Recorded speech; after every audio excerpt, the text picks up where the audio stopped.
Hi, Northaveners. Welcome to the latest installment of Northaven Voices. My name is Diane Merrell, and it is my great pleasure to be speaking with Connie Marshall today.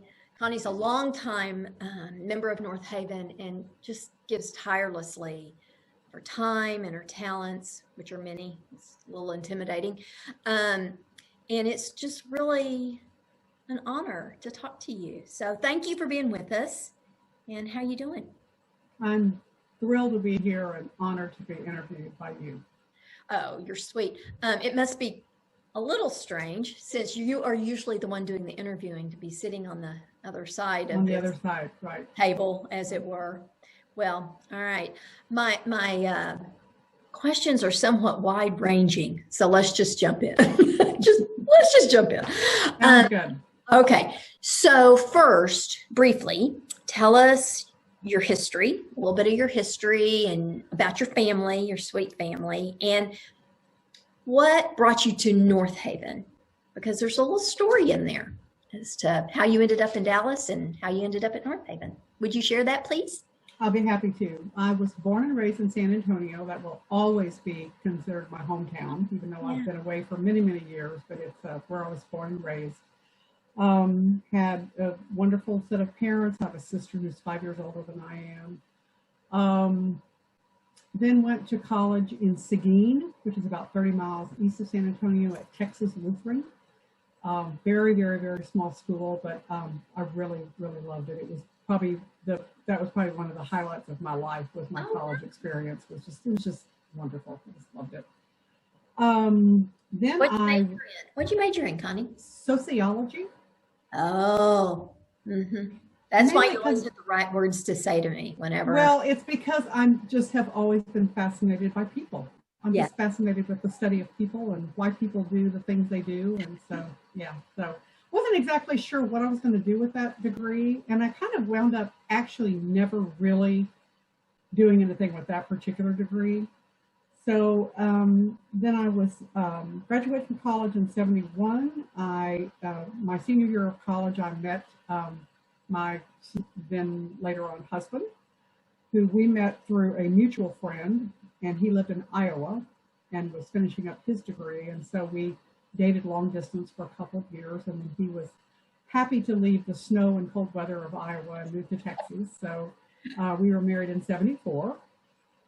And then we had two beautiful, beautiful, beautiful sons, Evan and Mitchell, which that had definitely the highlight of my life, was my two children, who are just amazing, amazing people to this day. Let's see, then so I kind of did a couple of funky jobs not too long after we were married, but was really interested in early childhood education. And so I was the director of a couple of different preschool programs for really about 15 years. It was a pretty long period of time. But in the back of my mind, always wanted to pursue food. That was my love. I love to cook. I love to entertain. That was my idea of a fun evening, was having a dinner party. That was just what I loved, or throwing a party.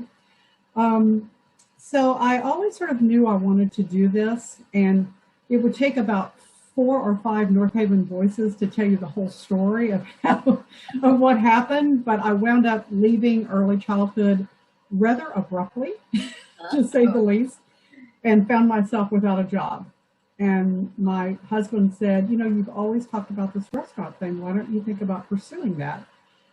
And the boys were little at the time, and I just didn't really think it was a very good idea financially to try that adventure. But in the back of my mind, I kept thinking maybe this is the time. And so, long story short, I then in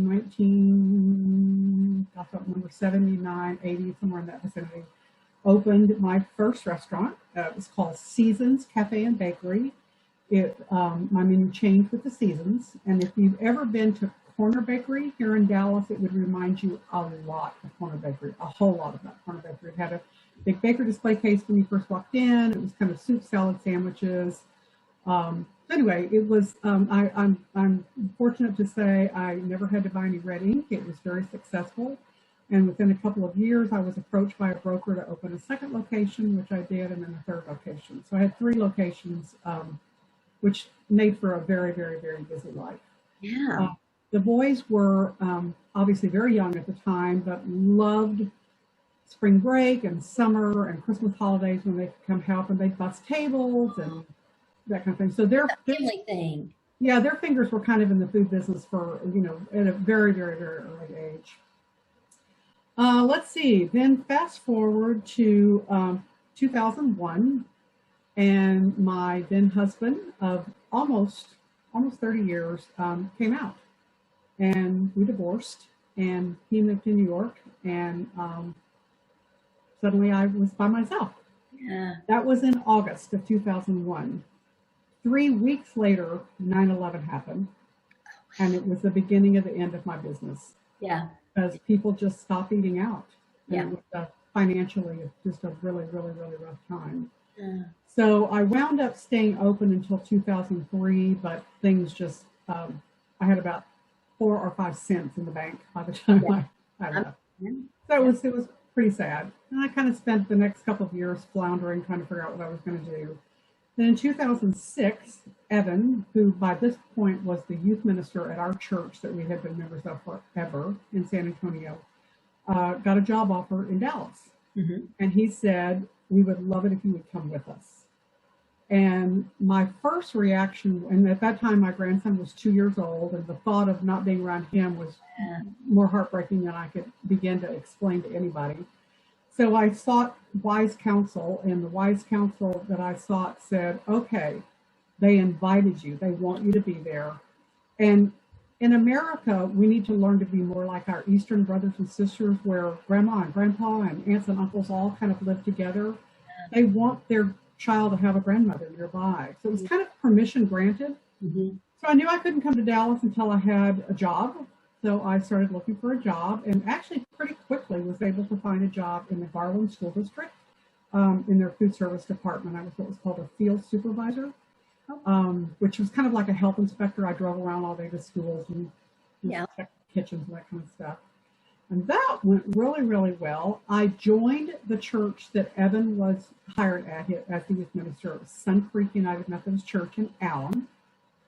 You've often heard Marty talk and Eric both talk about Kathleen Baskin-Ball. That was who hired Evan, and so I knew Kathleen. She was an amazing person, and unfortunately had cancer and passed away a few years later, but she was an amazing person.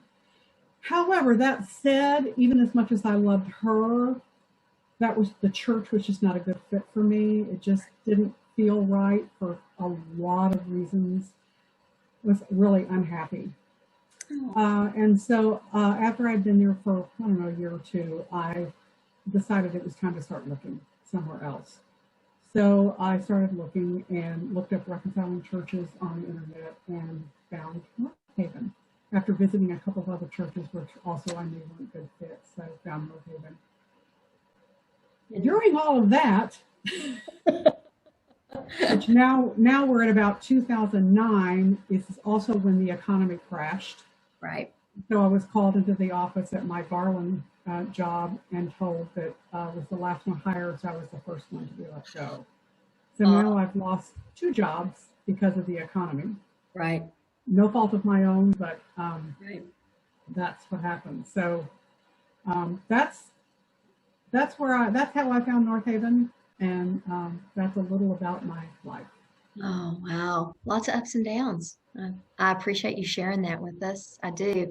I find it fascinating. One of the things I find fascinating about you, what I know about you, is your passion for cooking for people and feeding people. And that's your love language, but also your passion for our church and for your church community. And I find it so interesting, and that you've got these 2 children, one who's in church work and one, Mitchell, who is a personal chef. So you've got like these 2 passions of yours that are being played out in your children. And I mean, that just speaks of what a great mom and how influential you were in their lives, and probably, I'm sure, still are. Anyway, let's move on to fun stuff. Thank you for sharing that. So personal chef is what you do now. And I was thinking, COVID hit us all like a ton of bricks. It was just like full stop, all of a sudden, just bam. And I was wondering, your life changed yet again. And just third job. Just a matter of just bam, when you were just talking about that. And you had to shift and change just on the fly. And I was wondering what you learned, or about yourself, or what you learned about people, or what you're doing now, and how that how it all a third time manifests itself now. Right. So if you haven't figured this out already, I have been now since about 2011. I've been a personal chef, which what that means is that I cook for families in their homes. I buy the groceries and I go to their home and I cook meals for them. I'm kind of the adult Santa Claus, because most of them are young families who just don't have time or the energy or desire to cook, and they come home from work and there's 5 or 6 meals in the refrigerator for the week, and so it's a win-win situation for everybody. But when COVID hit in March, nobody wanted anybody else in their home, and so I suddenly was without work very, very quickly, and I spent a couple of weeks pretty sad. Yeah. Like, what am I gonna do now? Yeah.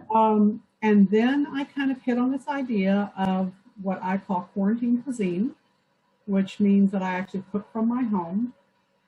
It's a couple of entree choices that you can choose from, and place your order by, the menu goes out on Friday, place your order by Saturday, and I deliver the following Wednesday. And the funny thing about that, Diane, is I had originally kind of thought I would only just talk to my clients, because I figured my clients were the ones who were going to do this. And I just, by happenstance, kind of just happened to mention it in choir one night that I was going to start this new venture. Well, suddenly I started getting emails from Northaven people like, yes, I want to do that too. So yeah, so that was really a surprise, but it's been wonderful because I've got lots and lots of people at Northaven who are now taking advantage of quarantine cuisine, and I take the food by their house, and they seem happy and I'm happy. So yeah, are you enjoying it? It's different. Well, I mean, it's very different, and it is. I mean, this sounds like a sad sob story, and I don't mean to be, but it's just a whole lot more work. Yeah, you have to go to the grocery store, unload everything at the house, cook it, put it back in the car, deliver it to. I mean, I'm all over Dallas in delivery, so it's just more work, but it's fine and it's fun, and you know it will end at some point. It will, and I'll be back to normal again, and it will, and I know that we are all thankful that you do that. Okay, so let's switch gears just a little bit. Okay. Speaking of being a personal chef, if you could have anyone, whole entire world, to cook for, just one meal, you were going to cook for this person, who would that be, and why would it be that person? You know, there's a whole lot of really, really famous people that, you know, gee, that'd be really fun. But, and this maybe seem like a little bit of an odd answer, but one of the things I did fail to mention when I was talking about my childhood, my father died on my 13th birthday. Oh. And so I don't feel like I really ever got to know him very well. My mother was what I would always describe as my balcony person. She was the biggest cheerleader you could ever find. She was the most loving, supportive person in the world. But neither of them really got to see me at this point. Right. And I think it would be just really, it would be so special to be able to sit down with my parents. Yeah. And just let them see what's happened. That's very cool. That's lovely. I did not realize that your father passed away when you were so young, and I'm sorry. Yeah, massive heart attack. Oh wow. Wow. And on your birthday, that's yeah, it makes my birthday a little bittersweet every year. Yeah, I'm sure. Okay. So what I'm hearing you say is there have been a number of ups and downs in your life. I think that would be an accurate description. One or two ups and downs in your life. So is there a mantra, a philosophy, a Bible verse, a Bible story? Is there anything that you kind of cling to, just not just in the bad times, but is there just something that speaks to you that's just kind of in your head talking to you? Yeah, one of my mother's favorite expressions that she said all the time, and now I find myself saying it all the time, and that is, "This too shall pass." Yeah. And I, in the bad times, I have to just remind myself over and over and over again that this too shall pass. It's interesting how we hear things like that from our parents or grandparents or whatever, and how they just seep into our being. They become, they become a part of us. Yeah. They really do. That's very cool. So one of these days, COVID's going to be over and we're going to be back to at least some form of normalcy. What's the first thing you want to do when this is over? I'm not sure I could prioritize. Pick There's three. so many things. I have a dinner party. I want to be able to sit around the table. I will volunteer to come in case you're looking. You will be first on the list. Oh, gee, thanks. There's a group that I play cards with. That, I want to be able to play games again. I want to, I want to be able to see my grandchildren without, it being this major ordeal. Yeah. I want to have dinner with my kids and not have it be a major ordeal. Right. We've seen each other a few times, but it's a little scary for everybody. Well, sure. And it feels, it just makes things different because you have to be careful. There are rules and all this stuff. So it's just, I think for me, it's like the freedom. Yeah. Freedom. And I think, getting back to church is just, I can't wait to get back to church and choir. And, we used to, we sort of bitch and moan about all those meetings, but boy, I almost look forward to them now. Isn't that the truth? Not on Zoom. Not on Zoom. That's right.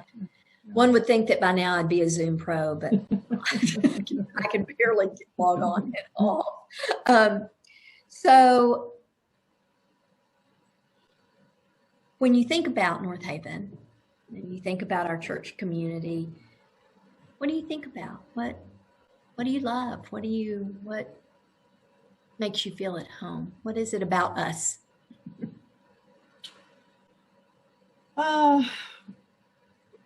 I think it is, I'm not even really sure if there's anything I can put my finger on.